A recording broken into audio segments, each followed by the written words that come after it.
بس ڈالیں. جب آپ تھوڑا ڈالیں گے تو یقینی سی بات ہے پرندے آئیں گے، کھا پی کے تھوڑا بہت جس کو مل گیا، باقی مایوس ہو کے چلے جائیں گے. اس طرح تعداد آہستہ آہستہ پھر کم ہو جائے گی. اور جتنا پیسہ ابھی آپ خرچ کر رہے ہیں آپ انسانوں پہ خرچ کریں.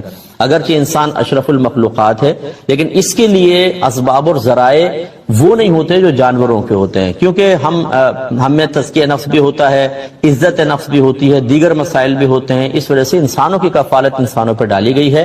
آپ انسانوں کو ایک طرف سلام پھیر دیا اور سجدے کیے تو یہ عین سنت تھا، لیکن دوسری طرف بھی اگر سلام پھیر دیا تو ایسا نہیں ہے کہ آپ اب سجدہ سہو نہیں کر سکتے ہیں، اب بھی کر لیں. بس اتنا ضرور ہوگا کہ یہ بھی ایک ترک سنت ہے. ایک طرف سلام پھیرنا سنت تھا، پھر آپ سجدے کرتے، دونوں طرف سلام پھیر دیے تو کوئی بات نہیں. بعض ہمارے بھائی پوچھتے ہیں کہ جو دونوں طرف جب ہم نے سلام پھیر دیا ہم تو نماز سے باہر ہو گئے، جب نماز سے باہر ہو گئے تو پھر سجدہ سہو کیسے کریں گے؟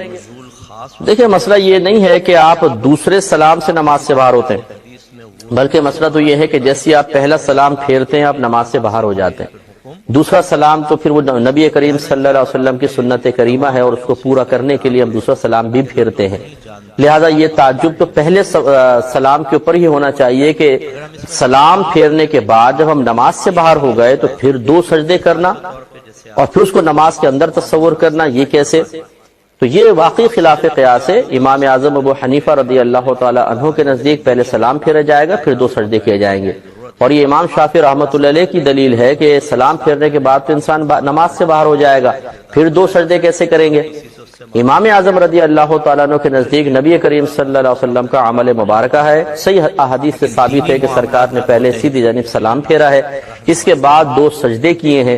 لہذا جب نبی کریم صلی اللہ علیہ وسلم کا عمل مبارکہ کسی مقام پر ثابت ہو جائے، ظاہر ہو جائے، اب چاہے بظاہر وہ خلاف عقل ضرور ہو. خلاف عقل کا مطلب کہ عقل اس کی حقیقت کا، اس کی اندر موجود حکمت کا ادراک نہ کر سکے، عقل اسے جان نہ سکے، عقل عاجز ہو جائے، اپنا قصور تسلیم کر لے کہ اس کو حکمت سمجھ میں نہیں آ رہی ہے، اسے کہتے ہیں خلاف عقل.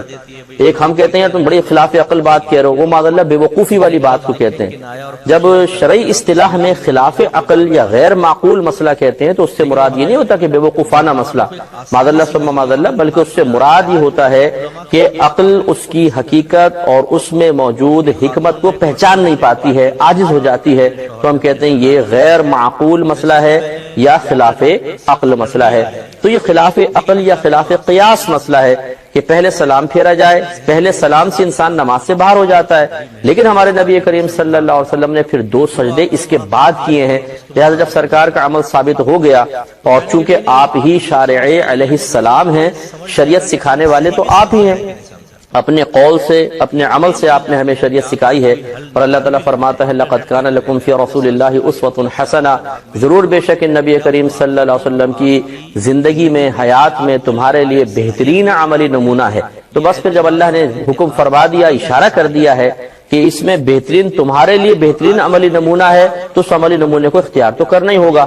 لہذا پھر نبی کریم صلی اللہ علیہ وسلم کے عمل پر کوئی اعتراض نہیں ہو سکتا ہے، اور ہمیں چاہیے کہ سیدھی طرف سلام پھیر کر پھر دو سجدے کیا کریں. زیادہ مدت 10 دن ہوتی ہے، 10 دن سے اوپر نکل جائے وہ حیض نہیں ہوتا.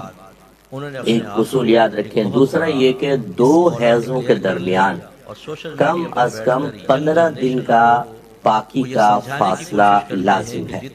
لہذا اگر کسی بچی کا حیض بند ہوا اور ابھی 15 دن کمپلیٹ نہیں ہوئے تھے کہ دوبارہ آ گیا تو یہ حیض نہیں کہلائے گا.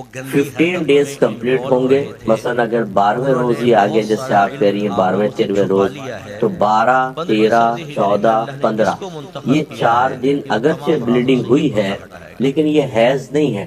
اس کو کہتے ہیں استحاضہ، بہت سے استحاضہ یعنی بیماری کا خون ہے.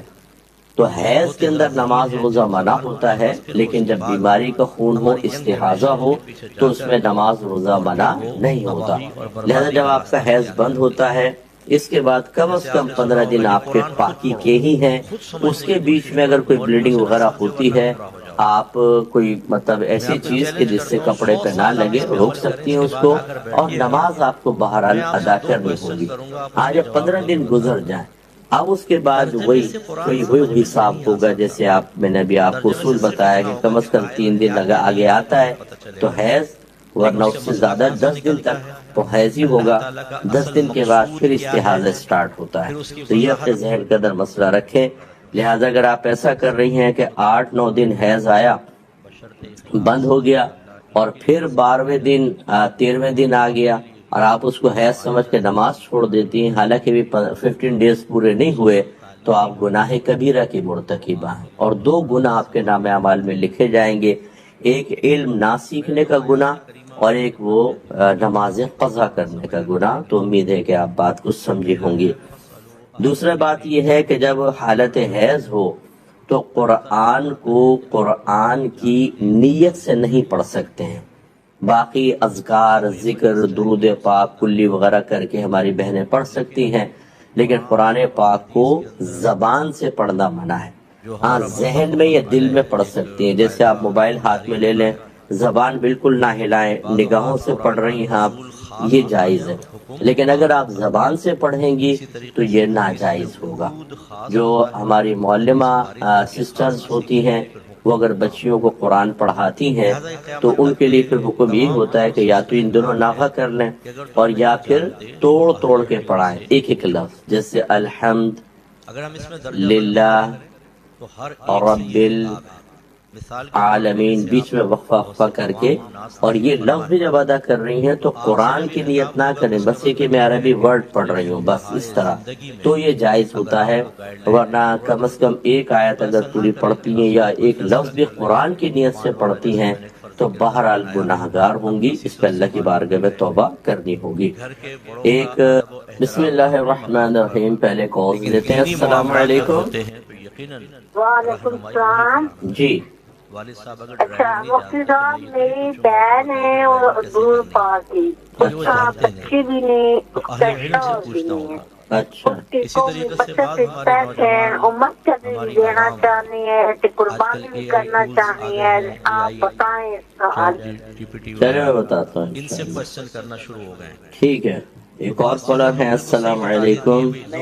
روزانہ کچھ نہ کچھ خرید کے بیچنا ہوتا ہے۔ دوبارہ کہیے گا، دوبارہ کہیے گا، اب آپ آن ایئر ہیں نا، آپ دوبارہ سوال کہہ دیجیے۔ لیکن وہ ہمیں نوجوانوں دوبارہ سوال کریں آپ۔ ایک ٹول ہاتھ میں آ جی گیا ہے، میں اس میں ہمیں کچھ جو ہے آن لائن ٹریڈنگ کی اپلیکیشن ہے، اس پہ ہم ٹریڈنگ کرتے ہیں، اس حوالے سے کہ ہم اس میں کچھ ڈالر جو ریچارج کرتے ہیں، کچھ پیسے ڈالتے ہیں اس کے اندر، اس کے حوالے سے ہم کچھ کام کرنا کرتے ہیں کہ ہمیں کچھ چیزیں خرید کے بیچنی پڑتی ہیں online, virtually buying selling کرنی ہوتی ہے، نہ ہم کیسے اصل مالک بنتے ہیں، ہمارے پاس چیزیں نہیں ہے، اور نہ ہمیں پتہ ہوتا ہے کہ ہم وہ کس سے خرید کے کس کو بیچ رہے ہیں۔ اس پہ جو ہمیں کچھ پرسنٹ پروفٹ ملتا ہے، 0.6%، 0.8% پروفٹ مل جاتا ہے ہمیں ہر ٹاسک کے اوپر، اور اگر ہم کسی دوست کو یہ شیئر کرتے ہیں تو اس سے ہمیں کچھ پرسنٹ کمیشن بھی ملتا ہے، اور دوسری کمائی کچھ پرسنٹ کمیشن ہم بھی ملتا ہے۔ بس میں بتاتا ہوں، ٹھیک ہے، سب بچے نے کویشچن کیا تھا کہ یہ جو صبح و شام کے بعض اوقات ہم بطور وظیفہ صورتیں پڑھتے ہیں، جیسے سورہ یاسین ہے، سورہ واقعہ ہے، سورۃ الملک ہے، تو کیا ان کا ثواب بھی ایصال کر سکتے ہیں، کسی کو بخش سکتے ہیں کہ نہیں؟ جی ہاں، دیکھیں بالکل کر سکتے ہیں۔ مثال کے طور پہ ایک بہن ہے، وہ اپنی بچی کے رشتے کے لیے وظیفہ پڑھ رہی ہے، فرض کر لیں، اب یہ بظاہر تو رشتے کے لیے وظیفہ پڑھ رہی ہے، لیکن نیک عمل تو ہے، اس کا ثواب بھی آپ ایصال کر سکتے ہیں۔ اسی طرح روٹین میں جو بھی آپ کے درود پاک ہے یا سورتیں پڑھتی ہیں، ان سب کا ثواب ایصال کیا جا سکتا ہے۔ حضرت علامہ ابن عابدین شامی صاحب رحمۃ اللہ علیہ، جن کا بڑا معروف فتاوی شامی ہے، جس کو رد المحتار بھی کہتے ہیں، آپ نے اس میں باقاعدہ یہ تحقیق کر کے اجازت مرحمت فرمائی ہے کہ انسان اپنے ہر عمل کا ثواب ایصال کر سکتا ہے، چاہے وہ فرض ہو، واجب ہو، سنت ہو، نفل ہو۔ آپ دل میں بس نیت کر لیں یا زبان سے کہہ لیں کہ اللہ تعالیٰ میں نے جو بھی عمل کیا اس کو اپنے بارگاہ میں قبول کر فرما لے، اور اس کا ثواب فلاں کو میں بخشتا ہوں، اس تک پہنچا یا اس کو قبول فرما، تو انشاءاللہ وہاں تک پہنچ جائے گا، اس میں کوئی حرج نہیں ہے۔ یہ کہتی ہیں ایک بہن ہے، وہ بیوہ ہیں، نہ ان کے شوہر ہیں نہ بچے ہیں، انہوں نے قومی بچت کے اندر اپنا پیسہ رکھوایا ہوا ہے، ابھی اس کے شاید پروفٹ سے چاہ رہی ہیں کہ تھوڑا بہت مسجد میں بھی دیں اور قربانی وغیرہ کریں تو کیا اجازت ہوگی کہ نہیں ہوگی؟ دیکھیں پہلی بات تو یاد رکھیں، کوئی بھی ایسی پالیسی لینا کہ جس میں آپ نے اپنا پیسہ صرف ایک امانت کے طور پہ یا قرض کے طور پہ کہیں رکھوایا ہو اور اس سے آپ کو پروفٹ مل رہا ہو تو یہ رکھوانا گناہ ہوتا ہے اور یہ پروفٹ سود اور حرام ہے۔ ہاں اگر ایسا ہے کہ وہ آپ سے باقاعدہ کوئی ایگریمنٹ کرتے ہیں، تجارتی ایگریمنٹ کرتے ہیں، جیسے اسلامک بینکوں کے اندر جو سیونگ اکاؤنٹ ہے اس کو مداربہ اکاؤنٹ کہتے ہیں۔ مداربت کا مطلب یہ ہوتا ہے کہ ایک طرف سے پیسہ ہوتا ہے اور بینک جو ہے وہ آپ کے پیسے کو استعمال کر رہا ہوتا ہے، اس کی شرعی حیثیت مدارب کی ہوتی ہے، اور پھر وہ ایک پروفٹ ریشو طے کر لیتے ہیں کہ جو پروفٹ ہوگا اتنا بینک رکھے گا اور اتنا آپ رکھیں گے۔ یہ تو صحیح ہے کہ تجارتی معاہدے کے تحت ہے، اس کی گنجائش ہے، لیکن اس طرح کے جیسے آپ بینک میں عام بینکوں کے اندر کوئی تجارتی معاہدہ نہیں ہے، سیونگ اکاؤنٹ میں پیسہ رکھوایا اور ہر مہینے یا ہر سالانہ آپ کو سود مل رہا ہے، تو جو آپ نے رکھوایا وہ امانت ہے، یہ قرض ہے۔ زیادہ اس کے اندر قرض کی صورت ہوتی ہے کیونکہ بینک اس کو باقاعدہ یوز کر رہا ہوتا ہے، اور قرض کے اوپر جو نفع لیا جائے وہ سود ہوتا ہے، لہذا یہ سود ہے۔ اب وہ بہن سے ہماری گزارش یہ ہے کہ اس کا جو پروفٹ آتا ہے اس کو تو آپ نہ مسجد میں دے سکتی ہیں نہ اس سے کوئی قربانی وغیرہ کریں، یہ تو خالصتاً سود آپ کے پاس آ رہا ہے۔ ہاں یہ کر سکتی ہیں وہ کہ اگر فرض کر لیں ان کو شوق ہے کہ وہ مطلب دل چاہ رہا ہے کہ نیکی میں پیسہ استعمال کرنا، کسی سے قرضہ لے لیں اور وہ استعمال کر لیں، پھر ان کا قرضہ اتارنے کے لیے اور کوئی ذریعہ اختیار کر لیں، لیکن اللہ تبارک و تعالیٰ کی بارگاہ میں بالکل خالص طیب مال خرچ کریں، یہی ان کے حق میں بہتر ہے، ورنہ آخرت میں گرفت ہوگی۔ اور کوشش کریں کہ ادھر سے پیسہ نکلوائیں اور کسی اسلامک بینک کے سیونگ اکاؤنٹ میں رکھوا دیں، اگرچہ پروفٹ ریشو شاید تھوڑا سا کم ہوگا لیکن بہرحال وہ شرعی تقاضے کے تحت آ جائے گا تو طیب اور حلال ہوگا۔ ایک انہوں نے کہا کہ یہ جو پورا ایک پروسیس بیان کیا کہ یہ آن لائن آپ سے رجسٹرڈ ہوتے ہیں، پھر ڈالر ریچارج کرواتے ہیں اور آپ کو پتہ ہی نہیں ہے کہ کیا بک رہا ہے کیا نہیں، لیکن آپ اس میں انوالو ہیں، یہ سب ناجائز ہوتے ہیں۔ میں سمجھ میں پاتا ہوں کہ 50 دفعہ ایسے ایپس، ایسی کمپنیز، ایسی ویب سائٹس لانچ کی جاتی ہیں، وہ پیسہ جمع کرتی ہیں، آپ کے ذریعے کسٹمرز منگواتی ہیں، خوب جب پیسہ جمع ہو جاتا ہے غائب ہو جاتی ہیں اور سب بیچارے تڑپتے رہ جاتے ہیں، پھر وہ نئے نام سے آ جاتی ہیں، ہم پھر تھوڑے سے پیسے کے لالچ میں ان کی طرف بڑھ جاتے ہیں۔ اس میں جو بھی طریقہ بیان کیا وہ خلاف شرع طریقہ ہے، اس کا شریعت سے کوئی تعلق نہیں ہے۔ اس قسم کی تمام جو بھی چیز چاہے اس میں کتنی اٹریکشن آپ کو محسوس ہو رہی ہو، اس سے اپنے دامن کو بچائیں اور ہرگز کسی دوسرے کو شیئر نہ کریں، کسی اور کو اس میں انوالو نہ کریں، ورنہ آپ کے لیے بہت بڑا گناہ جاریہ ہوتا چلا جائے گا۔ امید ہے کہ آپ بات سمجھ گئے ہوں گے۔ ایک صاحب نے کوئسچن کیا کہ زید جو ہے ایک شخص ہے، مثال کے طور پہ وہ کسی امام کی وجہ سے ادھر نماز نہیں پڑھتا، اس کو لگتا ایسا ہے کہ امام کے عقیدے میں خرابی ہے، وہ دیر سے آ کے مسجد میں نماز پڑھتا ہے۔ ایک دفعہ اس نے گھر پر آیا اور مسجد میں آیا، پہلے اپنی نماز پڑھ لی تو اچانک جماعت قائم ہوئی اور امام صاحب موجود نہیں تھے، تو لوگوں نے کہا جی آپ نماز پڑھیں، تو فتنے کے خوف کی وجہ سے اس نے نماز پڑھا دی، تو اب وہ پریشان ہے کیا حکم شرع ہوگا۔ اس میں دریافت طلب بات صرف یہ ہے کہ، اور میں پہلے عرض کر دوں کہ ہمارے فقہ حنفی میں اگر کوئی وقتی فرض ادا کر لے تو اب وہ امامت نہیں کر سکتا۔ ہمارے نزدیک فرض والے کے پیچھے نفل والے کی یا سنت والے کی نماز تو ہو سکتی ہے، لیکن نفل پڑھنے والے کے پیچھے فرض والوں کی نماز نہیں ہو سکتی ہے، کیونکہ امام کا قوی ہونا، زیادہ مطلب قوت والی نماز کا حامل ہونا یہ ضروری ہوتا ہے۔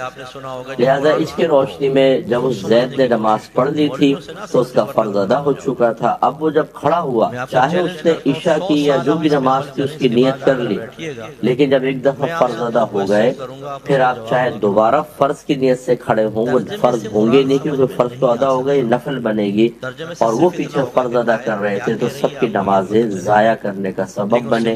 تو اب ان کو کسی بھی طریقے سے یہ بات ان کو بتانی ہے، اللہ کا خوف رکھیں، مخلوق کا خوف نہ رکھیں، آخرت کا وبال جمع نہ کریں، دنیا میں عارضی طور پہ تھوڑی سی چاہے مذمت یا ملامت برداشت کر لیں، اب کسی بھی طریقے سے ان پر اعلان کرنا واجب ہے کہ میں نماز پڑھ چکا تھا، میرے ذہن میں نہیں تھی، یا کچھ بھی اگر واقع نہیں تھی تو یہ کوئی ایسا مسئلہ کہ مجبوری کے تحت میں کھڑا ہو گیا تو میں بڑی معذرت چاہتا ہوں، آپ سب اپنی نمازوں کو لوٹائیں، ان سب کو نماز قضا کرنی ہوگی۔ اور ویسے ضمن میں عرض کرتا ہوں، بعض اوقات آپ نے دیکھا ہوگا، آپ باہر عرب کنٹریز میں ہوتے ہیں، مکے جاتے ہوئے، مدینے جاتے ہوئے آپ نماز پڑھنے لگتے ہیں، کوئی بھی پیچھے سے آ کر آپ کے کندھے پہ، عربی حضرات ہوتے ہیں بعض اوقات وہ ہاتھ رکھ کے پیچھے نماز شروع کر دیتے ہیں، کیونکہ ان کے فقہ کے اندر ان کو یہ اجازت ہے کہ نفل والے کے پیچھے وہ فرض پڑھ دیں۔ تو ایسی صورت میں یاد رکھیں کہ آپ بہرحال اپنی نماز کنٹینیو رکھیں، آپ امامت کی نیت نہ کریں، کیونکہ آپ کے پیچھے ان کی نماز بہرحال نہیں ہو رہی، تو یہ ذرا خیال رکھیں۔ اور آپ ایسا نہیں کیجیے گا کہ آپ کسی نفل پڑھنے والے کے پیچھے فرض پڑھیں، حنفی جو ہیں احناف کی نماز نہیں ہوگی۔ یہ کہتے ہیں بعض اوقات یہ کہا جاتا ہے کہ اللہ اور اس کے رسول کو منظور ہوگا تو ایسا ہو جائے گا، یعنی ملا کر کہا جاتا ہے، اور بعض اوقات یوں بھی کہتے ہیں جیسے اللہ اور رسول چاہیں۔ کیا یہ درست ہے یا نہیں؟ یوں ہی بعض اوقات الوداع کہتے ہیں کہ فی امان اللہ و رسول اللہ، اللہ کی امان میں، اس کے رسول کی امان میں، یہ شرک تو نہیں ہے۔ دیکھیں اس قسم کے جب جملے ادا کیے جاتے ہیں تو اس میں انسان کی قصد، ارادے، اس کی نیت اور اس کے عقیدے کو سب سے پہلے دیکھا جاتا ہے۔ پہلے میں سمجھانے کے لیے عرض کر دیتا ہوں، بارہا جو اہل علم ہے، کسی بھی مکتب فکر سے تعلق رکھتے ہیں، وہ میری تائید کریں گے کہ نبی کریم صلی اللہ علیہ وسلم نے صحابہ کرام سے جیسے پوچھا کہ اس کے بارے میں تم کیا کہتے ہو، تو کئی مرتبہ ایسا ہوا کہ جواب میں وہ کہتے تھے اللہ ورسولہ اعلم، اللہ اور اس کے رسول بہتر جانتے ہیں۔ اعلم ایک ہوتا ہے عالم، ایک ہوتا ہے اعلم۔ عالم کا مطلب ہوتا ہے جاننے والا، اور اعلم یہ اس میں تفضیل ہے، دوسروں کے مقابلے میں زیادہ جاننے والا۔ تو صحابہ کرام لفظ عالم ذکر کرتے تھے، صفاتی صیغہ، اور اس میں اللہ رسول دونوں کا ذکر کرتے تھے، اللہ ورسولہ اعلم۔ بتائیے شرک ہوا یا نہیں ہوا؟ کیونکہ عالم ہونے میں انہوں نے اللہ اور رسول کو شریک کر دیا۔ ہم کہیں گے کہ نہیں ہوا۔ کیوں نہیں ہوا؟ اس لیے کہ خدا نخواستہ اگر شرک ہوتا تو نبی کریم پہ فرض تھا روکنا، یہ اللہ تعالیٰ وحی نازل فرماتا، سرکار سنتے رہے اور قبول کرتے رہے، تو پھر بظاہر تو یہ عالم میں دونوں کو شریک کیا ہے۔ اس کا مطلب ہے کہ لفظاً شرکت نظر آ رہی ہے، لیکن قصداً، ارادتاً، نیتاً، اعتقاداً صحابہ کرام اس کے قائل نہیں تھے۔ تو ان کی نیت کیا تھی؟ ان کا مطلب یہ تھا کہ اللہ عالم ہے ذاتی اعتبار سے، اور نبی کریم عالم ہے عطائی اعتبار سے، یعنی اللہ تعالیٰ کا سب سے زیادہ علم والا ہونا، اس وجہ سے کہ اللہ کا علم یہ اللہ کی صفتیں کسی نے دیا نہیں، اس کو علم ذاتی کہتے ہیں، جبکہ نبی کریم صلی اللہ علیہ وسلم کا عالم ہونا اللہ کی عطا سے ہے، تو نبی کریم کا علم عطائی ہوا، ذاتی اور عطائی کے فرق کی وجہ سے فرق ہو گیا۔ دوسرا یہ کہ اللہ عالم ہے، ان کا اللہ کا علم تمام مخلوق سے زیادہ ہے، بشمول ہمارے نبی کریم صلی اللہ علیہ وسلم، اور نبی کریم کا عالم ہونا اللہ تعالیٰ کے علم کے علاوہ ہے، یعنی مخلوق میں سب سے زیادہ عالم میرے نبی کریم صلی اللہ علیہ وسلم ہے۔ اللہ کے علم سے زیادہ کیا برابری بھی اگر کوئی مان لے یا علم ذاتی نبی کریم کے لیے مان لے تو شرک ہو جائے گا اور وہ کافر ہو جائے گا۔ اس کا مطلب یہ ہوا کہ بظاہر اللہ رسول کا ایک ساتھ ذکر کرنا، جبکہ اعتقاد اور عقیدہ درست ہو، صحابہ کرام کا طریق ہے، تو یہاں پر بھی اگر اسی طرح کی تعویل کے ساتھ اور اچھی نیت کے ساتھ کوئی کہتا ہے تو اس پہ حکم شرک نہیں ہو سکتا. ہاں فاسد نیت سے اگر کہے گا اللہ تعالیٰ کو اور نبی کریم کو مستقل بالذات سمجھتے ہوئے اور جیسی اللہ کے لیے صفات تسلیم کی جاتی ہیں بعینی نبی کے لیے، تو پھر شرک ضرور متحقق ہوگا. لیکن یہ عام مسلمانوں سے بعید ہے کہ مسلمان نبی کریم صلی اللہ علیہ وسلم کو اللہ تعالیٰ کے ساتھ شریک کریں. اب جیسے مثال کے طور پہ اگر اللہ کے رسول کو منظور ہوا، کہنا تو یہ چاہیے کہ اگر اللہ کو منظور ہوا تو ایسا، کیونکہ اللہ کی مشیت نبی کریم صلی اللہ علیہ وسلم کے ارادوں پر بھی غالب ہے. کہنے کا مطلب یہ ہے کہ رحمت کونین صلی اللہ علیہ وسلم بھی کوئی فیصلہ، کوئی ارادہ، کچھ بھی جب تک اللہ تبارک و تعالیٰ کی مشیت اور حکم اور اذن ساتھ نہیں ہوتا نہیں کرتے ہیں. تو لہذا اگر اس فرق کے ساتھ کریں گے تو اس کی گنجائش نکلی کہ جیسے صحابہ کرام کے دور میں صحابہ کرام نے کئی دفعہ یہی اس طرح کے جملے عرض کیا، رسول اللہ اگر آپ کو منظور ہو تو ایسا کر لیں گے. تو وہاں پہ اللہ کا ذکر نہیں کیا، صرف نبی کریم صلی اللہ علیہ وسلم کی طرف منظوری کی نسبت کی. آج کے دور میں تھوڑا سا مسئلہ سمجھانے کے بعد وضاحت کر کے پھر یہ جملے اس طرح سے کہے جائیں تو بہت اچھا ہے. اور اسی طرح اللہ رسول اگر چاہیں، مراد یہی ہے کہ اگر اللہ چاہے اور رسول کریم صلی اللہ علیہ وسلم بھی اللہ کی مشیت کے مطابق دعا فرما دیں تو یوں اس طرح کے حسن ظن قائم کر کے صحیح اعتقاد کے ساتھ اگر ذکر کیا جائے تو گنجائش ہے، اور غلط اعتقاد کے ساتھ شرک ہو سکتا ہے. تو احتیاط بہت اچھی ہے، لیکن ذکر کرنے والے پہ فوراً شرک کا فتویٰ لگانا بھی بالکل غلط ہے اور امت پر افتراء ہے. مختصر بریک لیں گے، ہمیں یقین ہے آپ ہمارے ساتھ ہیں.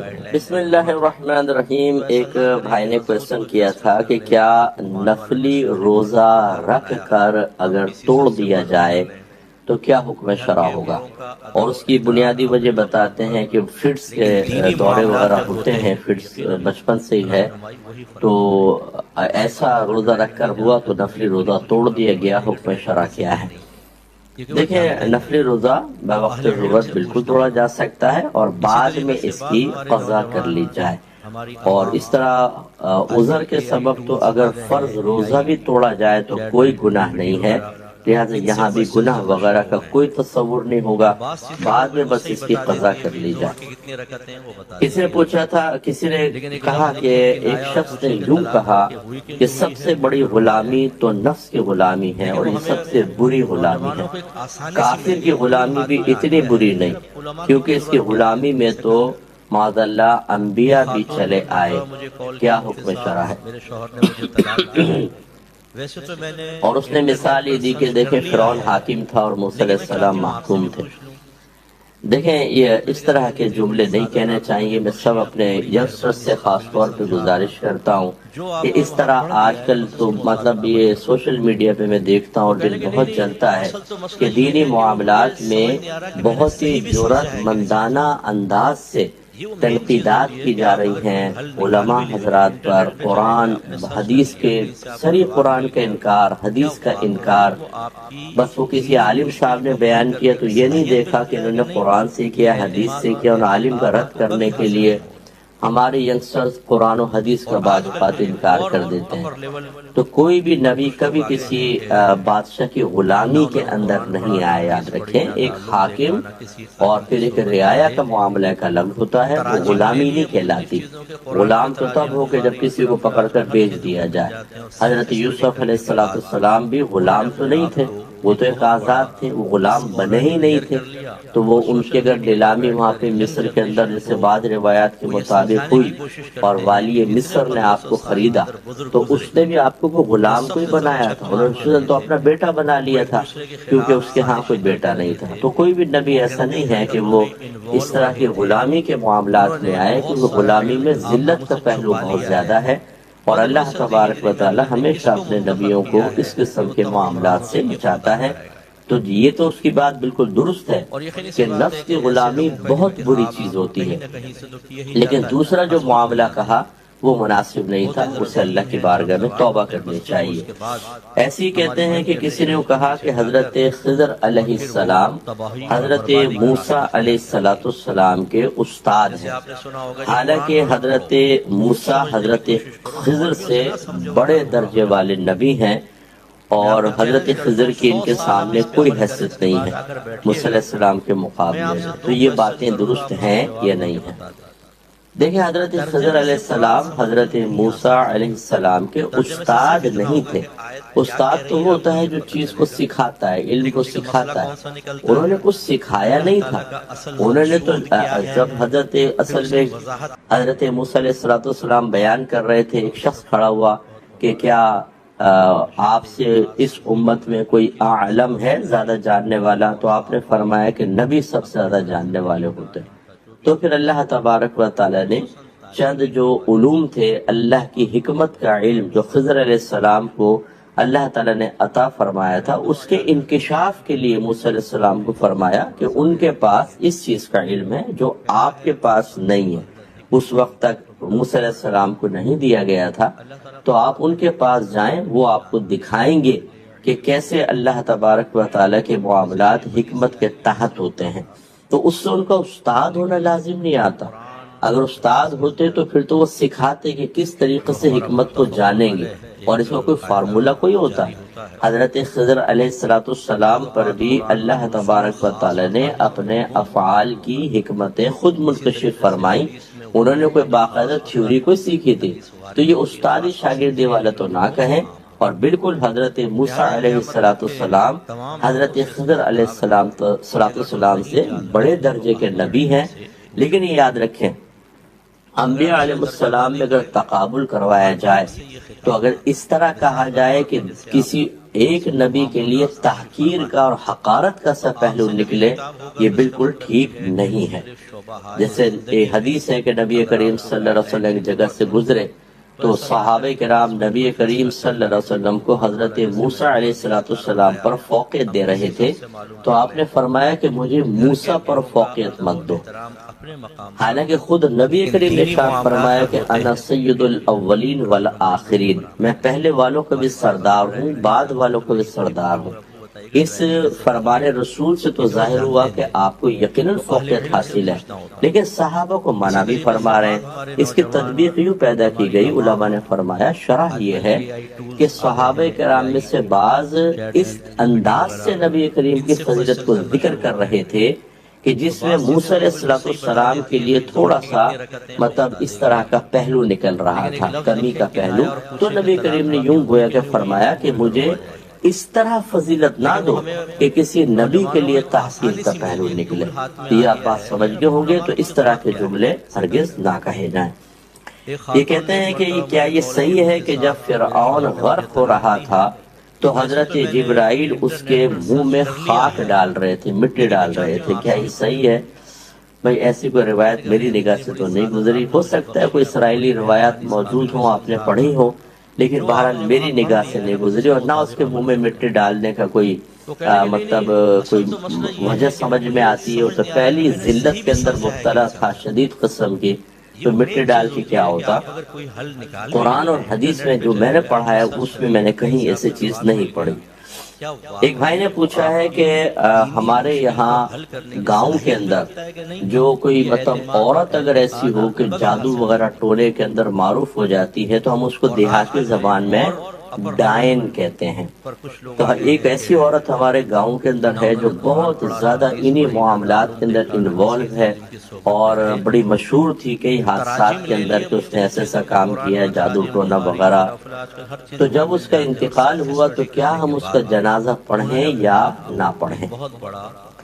دیکھیں مسئلہ یہ ہے کہ جو گندے عملیات کرتے ہیں، کلمات کفر و شرک کہتے ہیں، ایسا جادوگر تو فوراً دائرہ اسلام سے خارج ہو جائے گا، چاہے وہ مرد ہو یا عورت، اور اس کا جنازہ نہیں پڑھا جائے گا کیونکہ وہ دائرہ اسلام سے خارج ہو گیا۔ اور اگر بعض اوقات ایسا ہوتا ہے ہم کسی کے بارے میں معروف کر دیتے ہیں، مشہور کر دیتے ہیں، کسی نے الگ کٹیا بنا لی تو ہم کہتے ہیں یہ بابا بڑا پرسرار قسم کا، یہ جادو ٹونا کرتا ہے، ایسا معروف کر معروف کر دیتے ہیں. تو اگر وہ مسلمان ہے اور خواہ لوگوں نے اس کے بارے میں افواہیں اڑا دی تو پھر وہ مسلمان ہے. تو اس کو جنازہ بھی اس کا پڑھنا ہوگا، غسل، کفن، دفن، جنازہ، یہ سب مسلمانوں پہ لازم ہوگا. تو اس لیے پہلے اچھی طریقے سے دیکھ لیں. صرف کسی کا کسی چیز میں معروف ہو جانا یہ کسی شے کے حقیقتاً موجود ہونے کی دلیل نہیں ہوتی ہے. بعض اوقات لوگ دشمنی میں ویسے ہی مشہور کر دیتے ہیں، حقیقت ایسی نہیں ہوتی. اور جنازے کا معاملہ بڑا خطرناک ہے، کیونکہ